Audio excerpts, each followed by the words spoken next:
Ladies and gentlemen, boys and girls, welcome back to the Blokes podcast. Ryan Hassan from the Centre for Healing here, joined as always by the Sultan of Still, Nick Sutherland from up in Agnes Water. Nico, pen and notepad. Nick's going to draw some pictures for us today.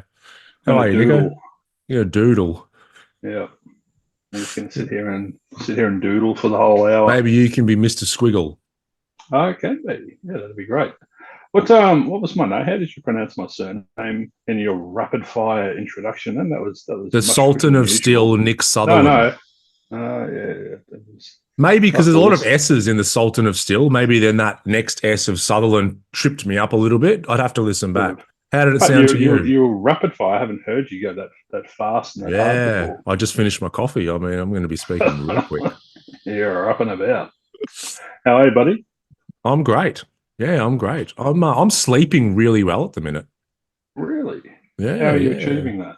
I I've chatted at the end of last year to my friend, shout out to her, Holly Sinclair. She's whenever I've got some health stuff going on, I reach out to her. And so I reached out to her and I said, hey, 2024 is a big year for me. Let's do a catch up and take me through, do some tests and all that kind of jazz. And one of the things she said is, well, fill out this questionnaire and let me know what your concerns are. I'm like, I'm pretty good. Like my energy levels are pretty good. I'm doing all right. But I would like my sleep to be a little bit better. Just sleep onset, sleep quality, waking up a little bit groggy. Nothing major, but, can be improved. And so, yeah, we did some genetic testing, we did some blood tests, and she's got me on some supplements at the minute. And I'm just getting a pretty good nighttime routine. And it's been great. Like the last probably week, I said to Melissa this morning, I'm like, I feel like I'm catching up on like, I don't know how much, like years of like not great sleep. I feel like I'm kind of catching up at the minute, which is really good. That's interesting because I've heard a sleep expert say, because it's a very common phrase, I feel like I'm catching up on sleep. And the sleep expert said, we can't actually catch up on sleep. Um, and I was like, oh, okay. But I think what he was talking about was when the quality improves and we start, obviously benefiting in many areas from that. So we feel like there's um, quite a deep sort of nourishment on a lot of levels. Yeah, it So definitely just feels that way. You're right. I've heard that too. It's like you can't only get 4 hours tonight and then go, oh, well, I'll make up for it. I'll get 10 or yeah, 12 the next night. It doesn't kind of yeah. work that way. I used to do that when I was staying awake for 4 days and go, oh, I'll just sleep for 24 to 30 hours. Everything should be fine. It wasn't. It'll all balance out. I wake up fresh Uh, as. and So, yep, you're speaking at a gig. You're doing I'm a co bit of a I'm cashy, co-hosting. I'm co-hosting. doing a So it's cashy, not a and a little envelope under the table sort of no, it won't affair, be a or cashy. I'm footing half the bill of putting it on. So right? Okay. So you're running it and thought, oh well, I'll ask myself if I'd like to present at it. no, well, so to give this will be out before it's on. So it's called the Addiction Collective. We're doing a 3-day event, a summit on addiction. We're trying to get as Mm. many of the new voices in this space as possible from all around the world. We have 40 speakers over 3 days, and we're basically creating something, I suppose, for the people. I noticed that so many of these conferences at the minute, especially in addiction, they end up just aimed at clinicians. Yeah, It's like, oh, let's come and learn about clinical diagnosis and representations and all this kind of crap of addiction. It's like, no, let's get the people who are actually struggling with this stuff into the space and hear from a whole bunch of different people who are, you know what it's like. You might hear one thing from one person at the right time that can change your life. totally. Yeah. And that's what we're looking to do. And so yeah, we're myself, Drew Wild. He's been the one absolutely. He's been on the show before, Drew, and so Yeah. he's the one who's put it all together and set it up, and he's put all the hours and whatnot in. Because we run a program called Line in the Sand together, which is an online addiction recovery program. Mm. And yeah, we just wanted to put this. It was actually his idea, his vision. Is that pun intended? Line in the sand. Nuts. Well, no.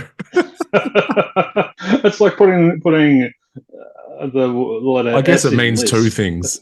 You know. Like putting S in lisp. It's like, hey, line in the sand for addicts. Come Or how on. the word phonetic isn't spelt phonetically. Um, so yeah, we're putting on this event. We're very excited about it. So the Addiction Collective, go to the Center for Healing Socials. You'll be able to find information there. It's free to register. So, we've got at this point, we're still over a week out. We've got over 1,000 people registered. We want to get, well, Drew wants 10,000. I think we can get Wow. five at least.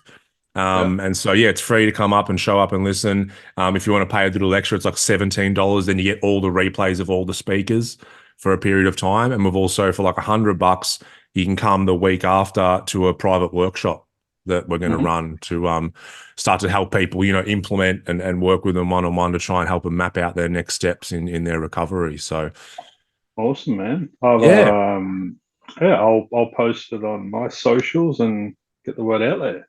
Thank you, mate. Thank you, mate. So yeah, anyone that's interested in that topic, then come along. And like I said, we're trying to get a lot of the new voices, around the world. Not to discount a lot of the older, frameworks and that kind of thing. Some are very beneficial, some are very outdated. Just So freshen things up a bit. yeah, yeah, and trying to bring that, got my hat backwards. I'm a young guy. Trying to bring that vibe where we're having fun. It's like this podcast, right? Like we have fun. We talk Yeah. about serious topic and the topic of addiction and addiction recovery and the way addiction can destroy someone's life, not just their life, but the people around them is very, very real. But we want to come together and try and help people, but all within that, we're still laughing, we're still having fun, we're still, because that's one thing with addiction as well. It's a great myth. It's like, well, I can stop drinking or stop using or whatever it is, but life won't be fun anymore. And that's just complete and utter bullshit. It's a myth. Can you I've got a tagline for you. You can pay me and thank me for this later. To make it fresh and fun. We put the dick in addiction. I don't know. I'll put it to Drew. We'll have a meeting about it. Have a think tank on it, and Our you know. current, if we put the dish in addiction, It'd be better if it was oh, sex addicts. that would work, right? That would Yeah, work. yeah. Just sex addicts. Right now, the tagline's not your average snore fest, which is what that's why we tried to steer away from conference or Snort fest. no. You keep snore like it's boring and you're going to sleep. Oh No, well, not that's if you actually say pretty good. if you say it quickly, your average You are snort tuned fest. into the puns today, aren't you? I no, it's just I've got all this pent up dad joke energy. Yeah, that needs to Um, come out. yeah. So Anyway, so yeah, thanks for bringing that up. I actually thought this morning when you said we're going to record today that I should bring that up, and I completely forgot. But you brought it up off the bat, so thank you. So the Addiction it goes back. Collective 3-day summit, the 2nd, 3rd, and 4th of February, which is as we record, it's about a week's time. Spread the word, not your legs. Spread it. We, I don't You've know got, where you've it's got the coming from today. funnies today. I don't know where it's coming from. I do know where it's coming from, actually. I had a very deliberate Christmas break. I had a very conscious, disciplined one. I noted, I took time, um, just writing something down that popped in my head.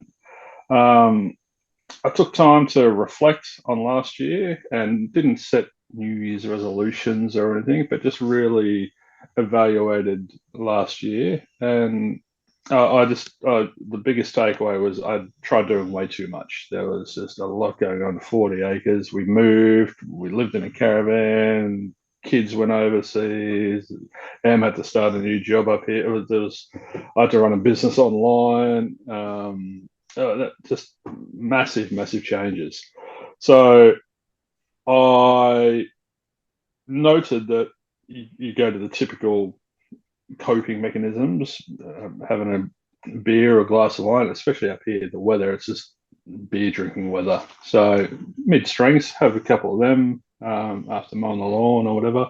But just got into these habits as well. So yeah, this year I'm very focused on. I'm just feeling really present, feeling very.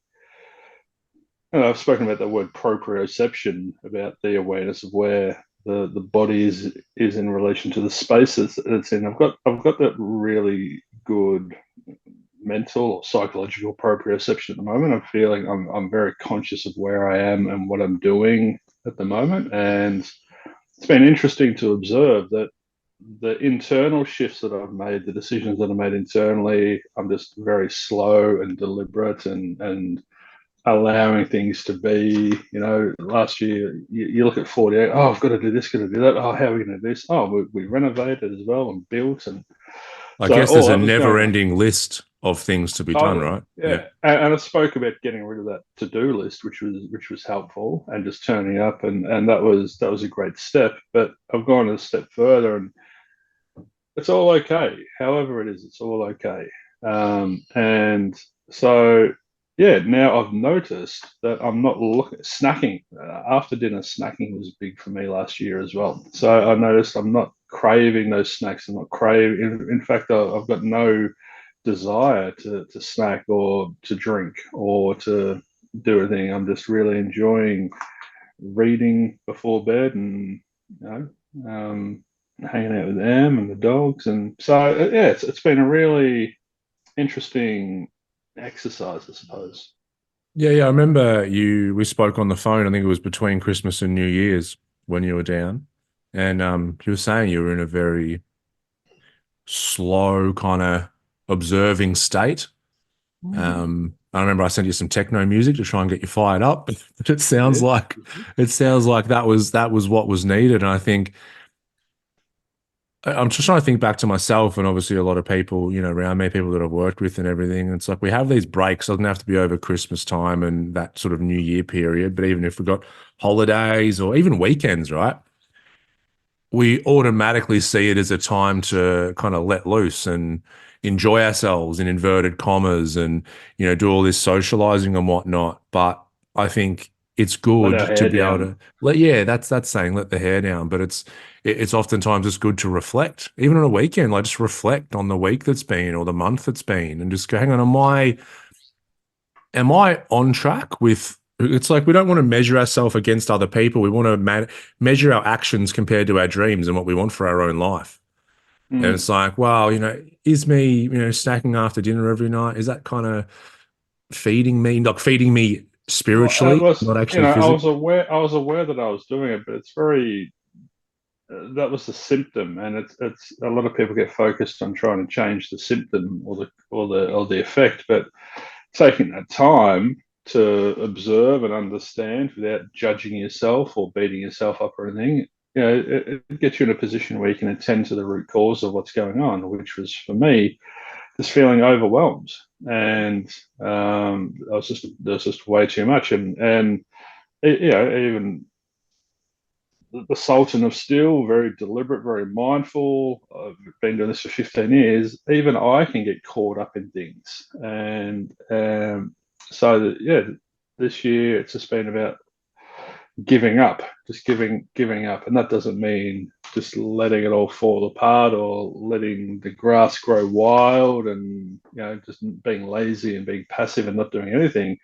It's just giving up what I think it all should be or what I'd prefer it to be. And, um, we're moving back to Vic in April. We're planning some mini breaks, some weekends away.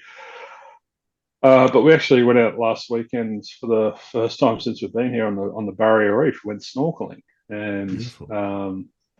it was great. And we're like, yeah, it's only taken us, a year and a half or whatever. And someone I told someone else is like, been here 20 years, still haven't been out there. And that's what happens. You just get so caught up and busy doing, you forget to just be. So yeah, so it's really nice. Just really, really enjoying it. Yeah. Yeah. It's feeling good so far. Uh, It's feeling good. yeah, yeah. It also helps that we've finished renovating the shack, and we've got Shannon, who's been on the podcast, Holistic and his wife. hikes. Yep, and his wife Amanda. They've agreed in principle to come on board as partners on Acacia, the property up here. So um, energetically, there's been a shift there, just knowing that there's going to be someone else holding the other end of Mhm. the whatever. There's just like there's another set of arms and legs. There's another energy source there. So that's felt very, very liberating. Um, Yeah. Yeah. The takeaway there for me is that taking stock. I think it's an important one for the listeners. Like, even in a day, like sometimes we'll go to work and whatnot, and then we'll come home and we immediately, start doing something around the house, or we immediately then start watching TV and we watch Netflix, and then we eat, and then we just go to sleep, and then tomorrow the hamster wheel starts again. When, mm. even just taking stock at the end of the day and just go, how did I go today? And like you said, without judgment, not like, oh, I fucked up here, fucked up there. It's like, just how did I go? How did I interact with life today? Other people, my environment, myself. And we And can't, notice, I notice I'm doing this. What's the cause of that? Don't focus on what you're doing. Focus on what's driving those behaviors. that's right. And, let's say it's, having a few beers every night, and then you can just sit there and go, well, that's what I'm doing. Like, I'm aware of that. And then just sit with that for a moment and be like, and play with the idea of, well, what if I don't? What happens? And But then you, that non-judgment is really important. As I said, I teach this for a living. I've been doing it for 15 years, but I still get caught up. And just wrote this beautiful bit of work yesterday to hand out to all of our clients that in relation to the work she's doing. And she wrote this really vulnerable piece and said, it was all relating to the nervous system and vagus nerve and that. And she said, even I know it all, but the year that we had last year, my nervous system was deregulated, and it was.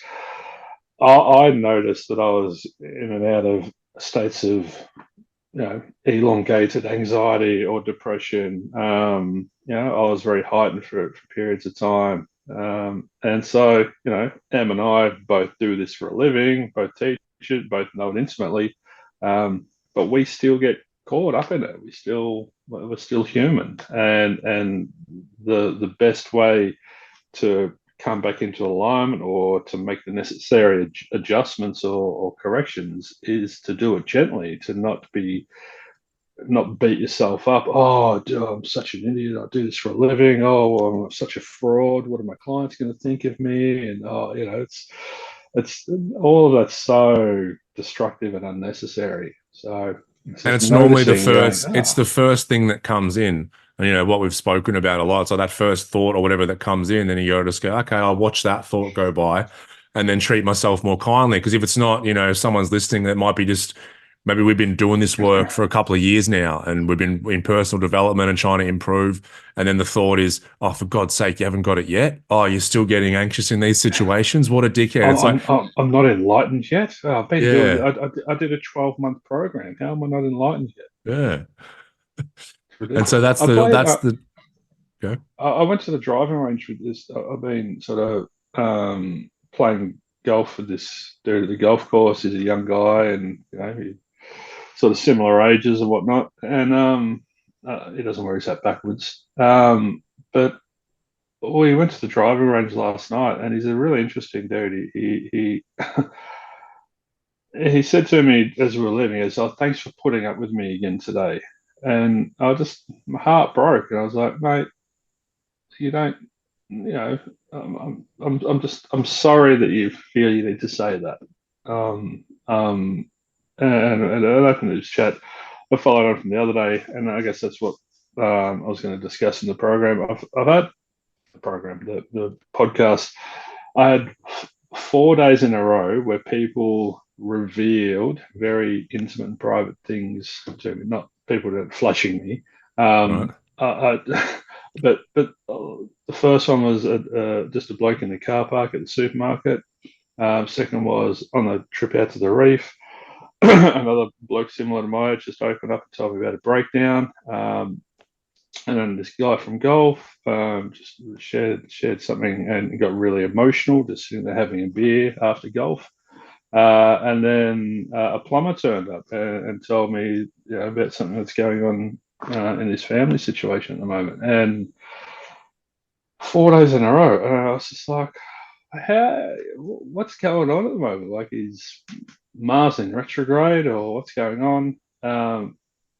But the conversation I had to the bloke out on the reef, and I'm coming into contact with this a lot at the moment, is he doesn't realize that he's an empath, and Mhm. he's 52 years old. He's had a nervous breakdown. He's had a lot of mental health struggles, and he just doesn't realize his nature. He doesn't know that know what his nature is, or how to work with his nature. So an amazing conversation, and he's just sat there, and his mind just kept blowing as I just sort of passed on some knowledge, and I've sent him some follow up stuff. But yeah, I Was just wanted was to that resonating with him as you told him? Was he like, okay, yeah, yeah, deeply, yeah, okay, deeply. yeah, He's like, yeah. oh fuck, it makes sense. I said so. I said, so it's learning about, because I had the same experience. I was just going through life. Everyone was telling me stop being so sensitive. You're so sensitive. Blah blah blah. And then it wasn't until I came across this article randomly, and it listed these like 13 things, and said if any of these resonate with you, you're more than likely an empath or a very empathetic nature. And so I spread a few of these off to him, and I was like, if I went into a party and there was, Tiger Woods was standing in the corner, and then there was a dog and some babies, Tiger Woods would be the last person I'd visit. I'd be straight to the dog, and then the babies. Can I hold the baby? Play with the kids, and then I'd go and meet Tiger. And he's like, yep, I do that. I'm like, I can't watch the news. I don't drink coffee. I can't drink caffeine. Um, People just come up and tell me the most intimate things, and there was those 4 days in a row of that. Um, I can't watch funniest home videos or videos of people getting hurt because I can feel that. And it's not just so empathy is understanding someone's feelings, but being empathic is feeling what they're feeling.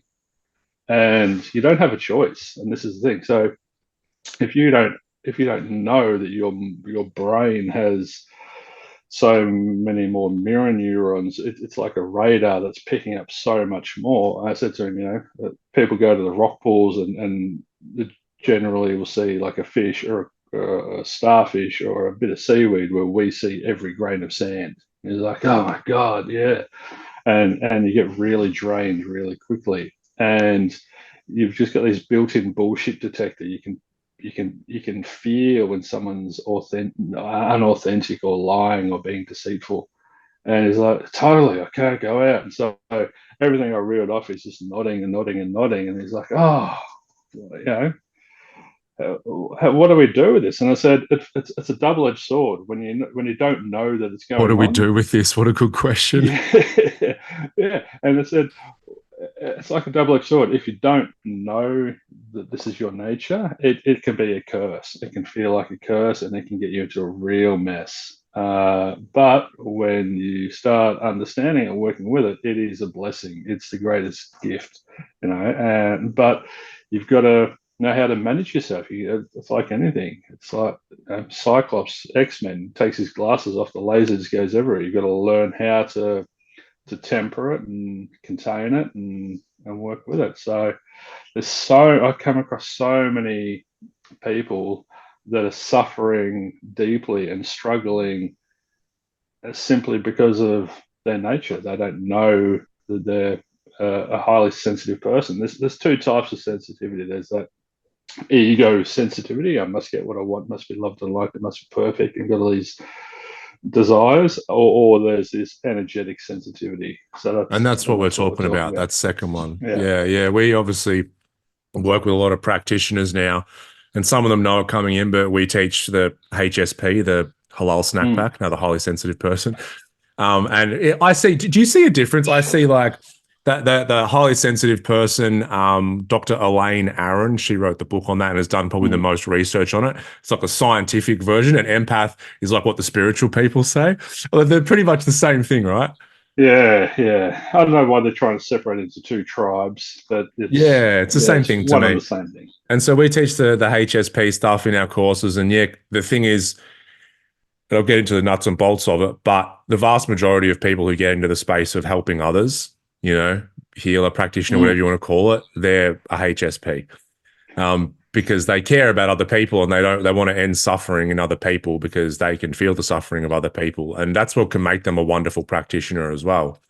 But they're And so when intuitive. They're so intuitive. There's so many times where I've been doing some inner work with a client, And afterwards, they'll say, "Oh my God, it was like you were in there with me. It was like you were saying what I'm saying." Or I had a client yesterday who was telling a story, blah blah blah, and then this question popped in me, and I went, "Can I just ask, did your heart flutter when you were overseas? Did you get a little heart flutter?" He's like, uh, and I said, "Was it by this person?" He's like, yeah, I've got to give that to you. That's impressive. I didn't. How did you know?" I was like, "Oh, I don't know how I I knew. know. Yeah. Yeah, I don't know." But when I was unhealed or out of alignment, that's where I went to alcohol and all those coping mechanisms, gambling and everything, because I just couldn't deal with the big emotions. I couldn't process it all. I was taking way too It's much too on, much. and Too much. yeah, and I didn't know how to protect myself. So there's a lot of healers, therapists, counselors, whatever, that aren't aligned. So they come into this work because they're naturally attracted to it or drawn to it, but because they're not managing themselves, they burn out really quickly. They get compassion fatigue. Yeah. They end up needing to go and see a therapist because the work they do is affecting them so And deeply. also that intuition gets blurred, whereas Oh, someone might say, "Oh, my intuition tells me that no, you shouldn't be, with that person," but it's like just their own wound that's sort of surfacing, which they're yeah, playing out, and so yeah. intuition gets mistaken for sort of someone's own That's baggage. transference. Yeah, exactly, exactly. And so, yeah, for those who want to research it more, a highly sensitive person, Elaine Aaron, there's a questionnaire you can do online, which gives you a Yeah. score, which lets you know. But basically, it says that around 15 to 20% of the population have a more highly attuned nervous system than the others, which means we feel more. So it's like, well, like you said, like you made me think when you said funniest home videos. This wasn't a funny home video, but I was at my barber's around the corner and he goes, "Oh, did you see the police cars and that here yesterday?" I'm like, "No, no." He goes, "Oh, there's a bloody stack. They came and asked me for my CCTV footage. This car pulled out and just ran over these two old people." He's like, "Here, I'll show you. It's on my phone." I'm like, "Please don't. No, please don't. No. Please don't." And he goes, "No, no, check it out." And I watched it and I'm like, "Fuck, I couldn't stop thinking about it for like a week." I It feel was I'm horrible. feeling it It now. was I like. horrible. It Yeah. was horrible. And so that just means that, yeah, we're more attuned to the environment. Like you said, instead of seeing two or three things in the rock pool, we see everything. And that is a double-edged sword because it can get us into all sorts of trouble of, like you said, overwhelm, burnout, taking on other people's stuff. It's like you might go and see a friend for a coffee and they're unloading all of their baggage. Then you walk away from the cafe, your friend feels great and you feel heavy as hell for the next few days Mm, because you've taken mm, all that on. It's really interesting too because last time I was researching, they were saying that they'd done the same kind of research in a few different animal species and had mm. found a similar thing that around 15 Okay. to 20%. And so it leads to the theory of like, if we're in a tribe, it's for the benefit of the whole tribe's survival that this certain percentage of people are more attuned to their surroundings and environment. Because you might pick up on something, you might hear that stick in the woods in the middle of the night, whatever it is, that is going to Mm, benefit the tribe overall. And there's a strong correlation between someone who's a highly sensitive person and depression, mm, anxiety, addiction, mhm, all of that stuff. Because if we don't know our nature and we take on so much stuff, no wonder our nervous system is going to get overwhelmed. There's mhm, also a strong correlation on the other side that people who have that disposition, that nature, are extraordinarily creative. And they end up a lot of the time in careers of an artist, and that may be a painter, it could be a musician, comedians. There's a mhm, massive correlation. It's like that subset of people can convey the world to the rest of the population in a way that they couldn't because they just see things at a much deeper level. And so they kind of mm. become this bridge, between the deeper levels of reality and the rest of the population. It's really interesting. So I want to get into the do's and don'ts Oh, of okay. being an empath and being with an empath. Right. So this guy I was chatting to on the trip out to the reef, he said he has an interesting relationship with alpha males. He goes, he just doesn't get along with alpha males. I said, no, we don't. We're omega males, and alpha males see us as a threat. We can talk to women much more easily. We build rapport much more easily. We assimilate much more easily. We've got that a vulnerability, that softer side, I suppose, that women find attractive, and so the alphas see us as a threat. And it's not until we disarm the alpha, or say, hey, there's enough to go around, we're all okay, that then we can get on. But it was really interesting for him to point that out. So yeah, there's do's and don'ts. So when I wasn't aligned, I guess we'll call it, as you alluded to earlier, a lot of my relationships, I'd find the wounded birds. I'd find, I'd attract the girl at the pub with unhealed Let me stuff. rescue. Let me rescue you. Yeah. So I'd start dating, and then I'd just give and give and give, and I'd watch her count rise and rise and rise, and then she'd fly away, and then I'd be left there just like, oh, what about me? Hang on, hang on, I don't have the energy. I had nothing left, and I was just all giving, all giving, all giving. So really got to watch out for that if that's happening. I also, because we can perceive so much, and M helped me this greatly. And once again, it's we can't help it, and that's not an excuse. It's just like a dog can't help smelling so much. It's just the way that they're built. So M often said to me, mainly early in the relationship, "Geez, you don't miss a thing, do you? You just don't miss a thing." And I'm like, I'm not fucking trying, it's not, I'm not, and she took it initially like I'm sneaking around just trying to, where's Em? And she really felt like she was under the microscope, and she used that. She says, I feel like I'm under the microscope. And I said, I'm so sorry you feel that way. We need to figure out how for you to not feel that way. But I think that's only going to come through understanding me, and how I operate, and I'm not consciously trying to do that. So there was an equal responsibility. I had to try and pull back a bit, but she also had to cultivate some understanding that she was with someone who had that ability. And if you've never So been with someone, of that nature before, then it is. It's just it's very different. And I think the overall, like we can get to more of the do's and don'ts, but for me, it's like the overarching one, and this is true with anything.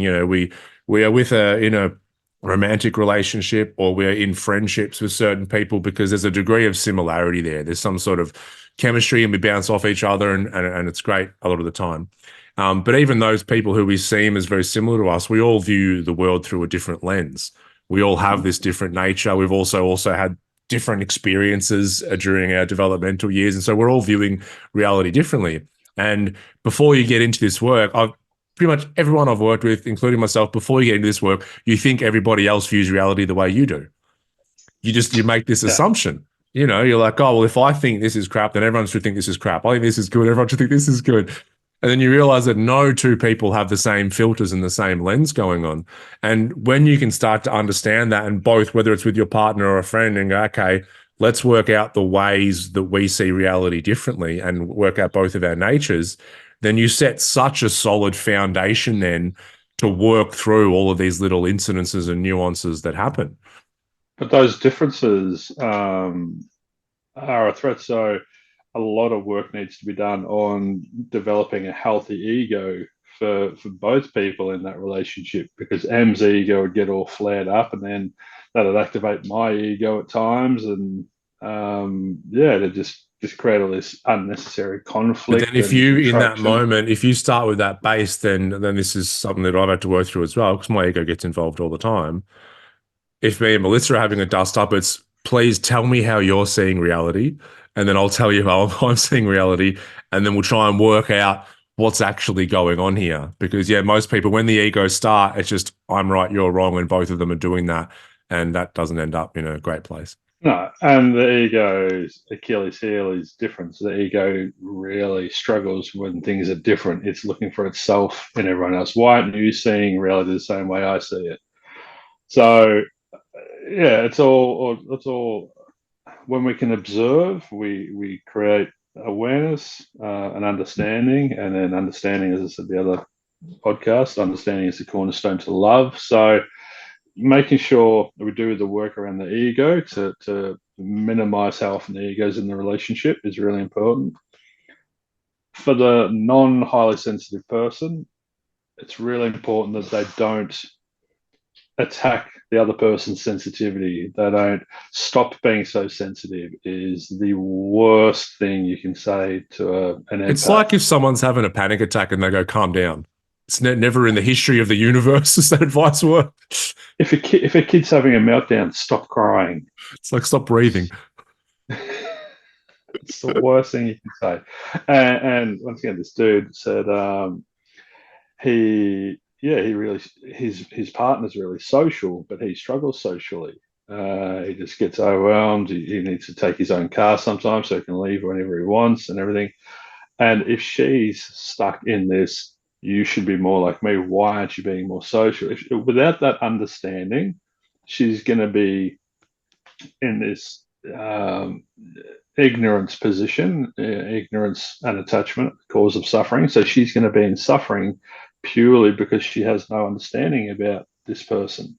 And so she's going to immediately be judging him and criticizing him and condemning him and, oh, but you should just stay. She's going to be looking at him through these distorted lenses and demonizing him and turning him into this creature that is not. He's a soft, sensitive, caring guy. He's also, he works with leather and he's out on the machines, and he's got a great masculine side as well. And I think that's what a lot of empath males have is a very balanced energy. So I'm not sure I like the masculine and feminine sort of labels, but they're quite balanced. I was very unbalanced. I was predominantly raised by women, so for many years I was in that soft nature far too often.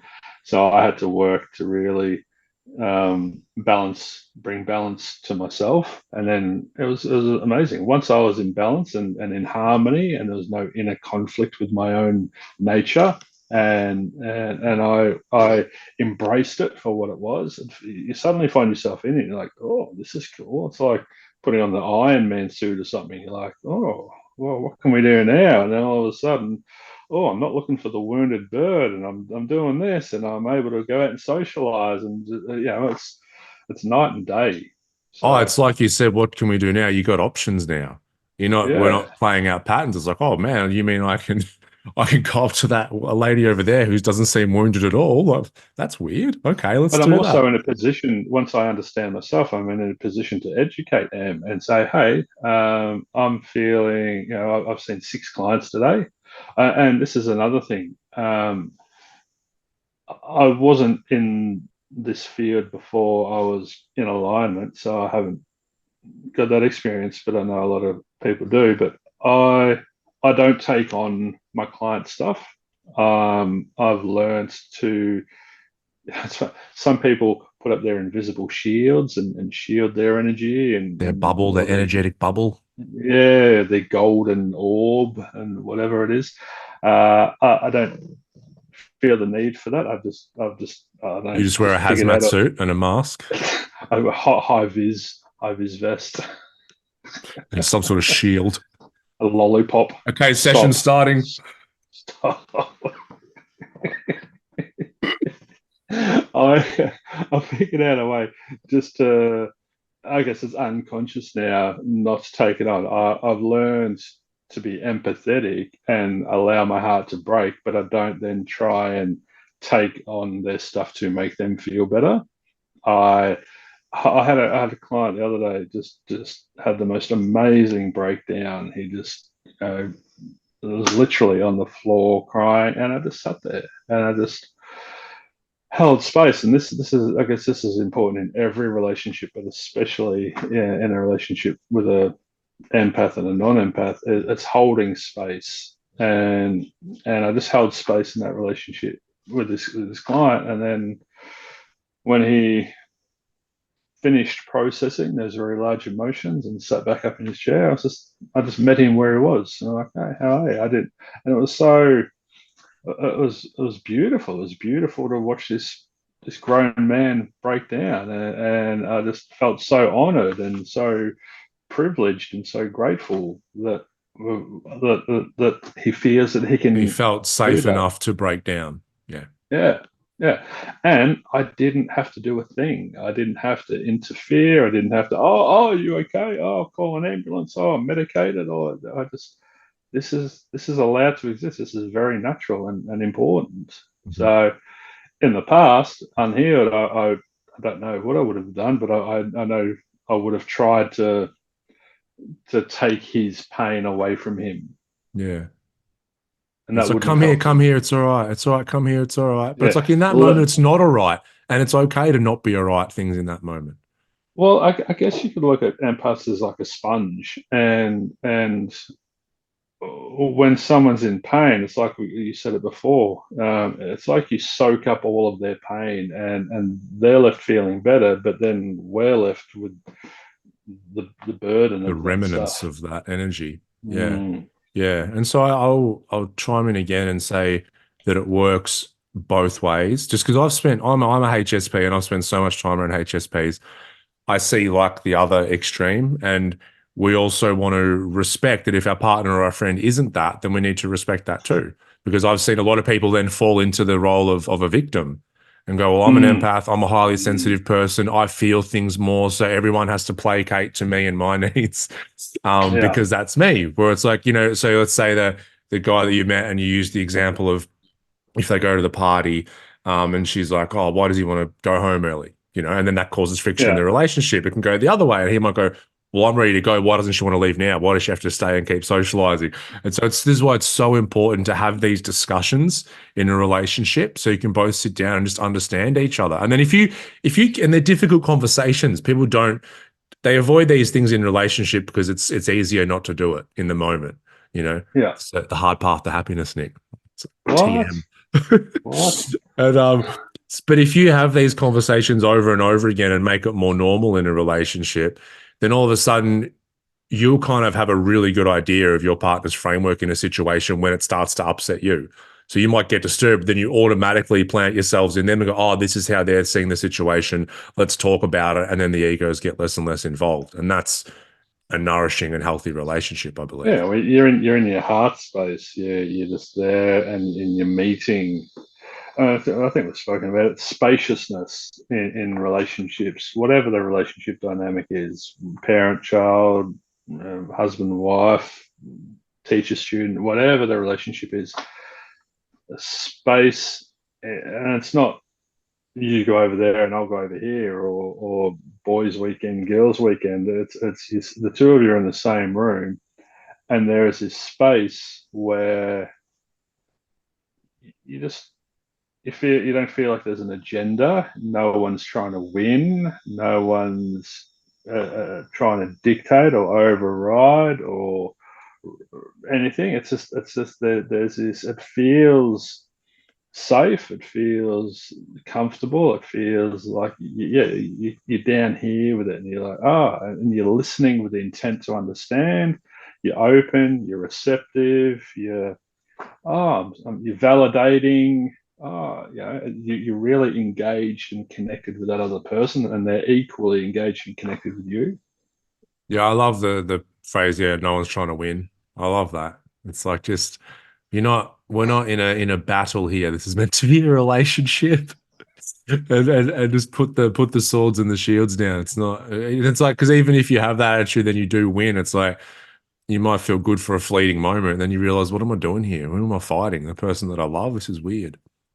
When I wasn't when I hadn't had this figured out, I got scared of myself at times because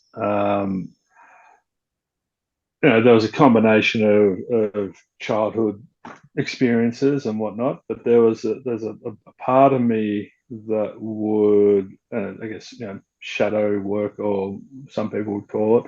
But when I wasn't in alignment, and I felt victimized, and I felt trapped or deeply misunderstood, and I felt like people were attacking me, my best form of defense was to attack. And I observed this very powerful protective part of me, and that manifested years later into the anxiety where it protected me from leaving the house. But when other people, so it was all these imagined or perceived threats, but when it was a person, I'd never get into fights or anything.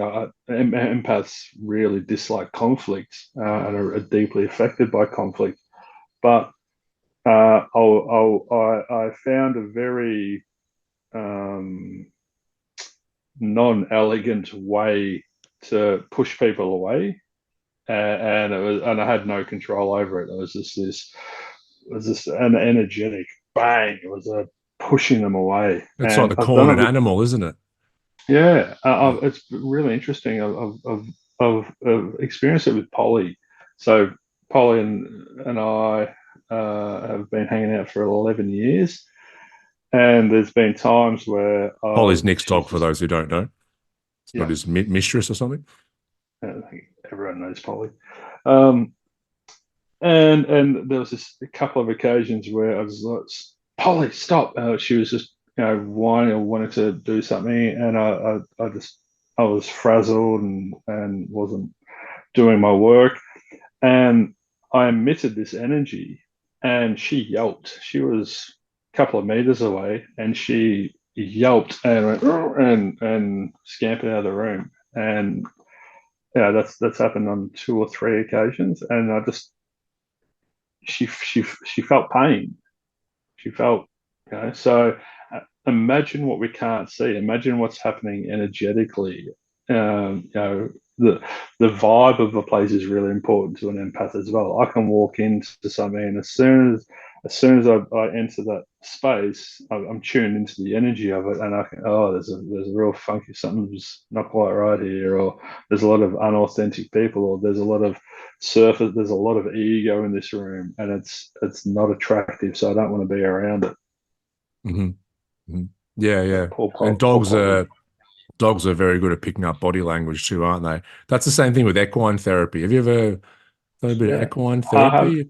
No, Yeah, it's no. it's it's really interesting that, but they used to think that the horses had some sort of magical power where they could read people's minds and all this kind of stuff, but they're purely just complete and utter masters of body language.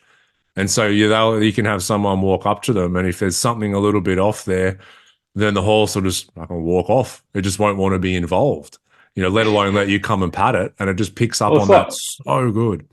when dogs, as for sure, so it's true. Animals can sense evil. It's like they elephants are so intuitive, so tuned in. They're um, there's so many stories. There's too many that come to mind, but people working with elephants, you can stop an elephant, and it's like you're having a conversation with the elephant, Mm. and you're not, but you are on some level. Something's going on. And there's just, like you said, there's so many things happening that we're just not aware of. It makes me think of Milton Erickson, who's like, the grandfather of hypnotherapy, probably, one of the greatest of all time.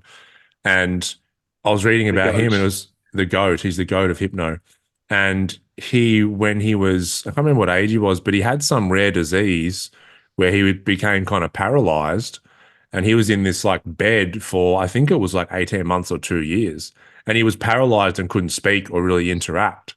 And his mother and his sisters and whoever else would obviously be with him and visiting him all the time and blah, blah. But he was fully aware. So he could sit there and just see what was going on, but he couldn't speak or Mm. communicate. And so he would just watch all of these interactions between human beings. And Mm. after a while, when you're not speaking and not getting yourself involved at all, you start to pick up on all this subtlety. And he would Mm. realize, he's like, he couldn't say anything, but he's like, oh, my sister's lying to my mum about this. It's, blah, blah, blah. And then he'd pick it up. And then So he'd get to the point where he'd do these sessions where people would come into him and just say, "Hi, my name's Doris, blah, blah." And he's like, "Okay, what happened when you were 5 with your father?" And she's like, "Oh, he sexually assaulted me." And he would just pick up on this stuff so well because he basically was forced to shut the fuck up for a couple of years. And he started to pick up on these other, real subtle layers of energy that are going on. So, yeah, we're the same. We just haven't had the 2 years of not being able to communicate. It's just more he cultivated or developed that.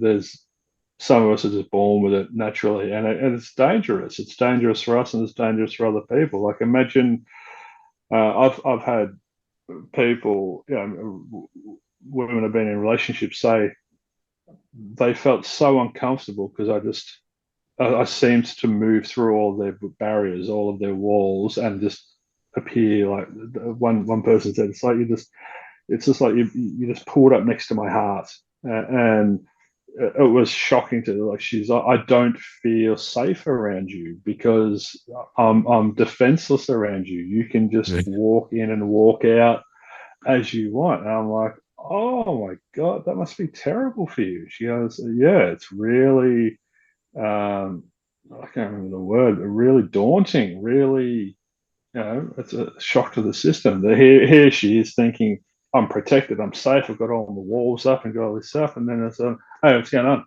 Yeah, all right. Yeah. Oh, how the fuck did you get in? I just walked Left in. the back door open. I had that conversation with my mate who a little while ago, he was back in the dating game and he like is writing this where he speaks about mental health and suicide in front of thousands of people. It's his job. And yeah, I'm like, how's the dating game going? He goes, yeah, I'm battling. He goes, I keep having these, I organize these dates and everything's well, but I go there because he just like lays himself out there on the first date. And they're Yeah. like, oh, and people just aren't used to that. And he's like, but I You haven't got can't, time for bullshit. I'm here for real talk. So you get to meet them where they are, and unfortunately, that's what I mean. We've got to temper ourselves, and if an empath comes into contact with another empath, you'll both just be completely vulnerable, and everything's on the table. It's all out there. It's all open because that's just how you roll. But if there's someone else and you just unload, oh yeah, and abuse this and this and this and this and that, and they're just going, this is too much. I don't know how to handle this. yeah, There's not going to be a second date. just no, just coming back to shutting the fuck up. But like this is where like meditation, can be so beneficial as well. Just if not for the other reasons, but just purely for that. And it's like if I just shut up for a minute and close my eyes in a quiet space with no interruptions, and after a while I'll get some insights into my inner landscape and my inner world. And it doesn't have to be that. It can be going. And I remember when I first started meditating, and there was this, I was living in Hampton Park, aka the ghetto of Melbourne. But there was a park I found around near my house with this fucking amazing tree. It's this big, beautiful tree. And so I just sit on the park Wasn't bench it? and Wasn't a just Bodhi tree? Was it? um probably. Am I the second coming? Am I Buddha? Buddha wouldn't wear his Maybe. hat backwards, surely. Oh, in this day and age, maybe he would. Maybe, maybe. Wouldn't Buddha probably wouldn't be attached to being younger than he is, though, I guess. I'll just put a line through that. I'm not Buddha.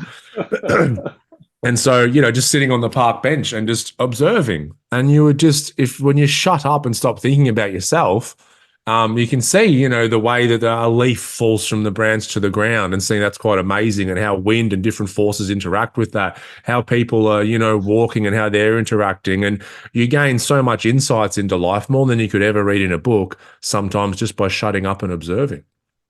Well, yeah, we've spoken about it before, but I think it's relevant for this episode. The whole woke movement is gone wayward. It's fallen off the rails completely. Especially But this podcast. yeah, it's definitely this podcast. But it's awoke used to be being awake, being conscious, being aware, and that's all just observing objectively, and tuning in. Imagine how many people are just mindlessly on that hamster wheel, just caught up and just day to day survival.